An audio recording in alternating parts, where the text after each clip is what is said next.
អានេះច្រាស់ចាស់ដែលគេបោះចោលបងប្អូនគេលែងប្រើចាំមើលគេច្នៃទៅជាអីចឹងណាហើយអានេះគឺជាប្រភេទចូលអាចដែកលាងចានលាងឆ្នាំងរបស់យើងណាហើយគេចោះប្រហោងមួយបន្តទៀតគេបតក់កៅ502ចូលដើម្បីឲ្យវាជាប់ចាំមើលគេយកទៅធ្វើអីបាទគេដាក់សាប៊ូអូតាមពិតអាហ្នឹងគេយកទៅច្នៃសម្រាប់លាងកំប៉ុងកូនក្មេងបងប្អូនលាងកំប៉ុងទៅដោះគោរបស់កូន baby របស់យើងបាទនេះបច្ចេកទេសនេះលុយតែដោយសារវាពេលយើងធ្វើអញ្ចឹងមកវាស្អាតបងប្អូនយើងលាងបានស្អាតអញ្ចឹងណាបាទបងប្អូនអានេះម៉ាស៊ីនទំនើបថ្មីមួយទៀតហើយបាទយើងធ្លាប់តែឃើញម៉ាស៊ីន វីស៊ីម៉ង់ឬក៏គេបោកស៊ីម៉ង់ឲ្យនៅលើផ្ទាល់ដីអញ្ចឹងដល់ពេលអានេះគឺម៉ាស៊ីនបរៀបស៊ីម៉ង់សម្រាប់យកទៅរៀបការ៉ូបងប្អូនអាហ្នឹងណាបាទ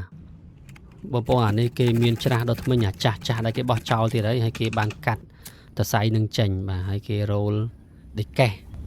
ដើម្បីឲ្យវាក្តៅរលួយខ្លះអូតាមពិតគេយកទៅបាទករណីដែលយើងបាក់កូនសោជាប់នៅក្នុងរន្ធនឹងអីយើងអាចធ្វើវិធីនេះបានណាបងប្អូនគេធ្វើវិធីនឹងទៅអាចយកកូនសោចេញបានហើយហ្នឹងហើយវីដេអូចែករំលែកចំណេះដឹងមួយទៀតហើយបងប្អូនអានេះបើសិនជា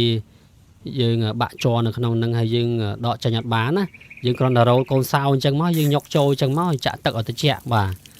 ហើយបន្តទៀតយើងទៅកាប់យើងមូលវាចេញមកបាទឥឡូវអាចមូលបានហើយបាទវិធីនេះគឺងាយមែនតើបងប្អូន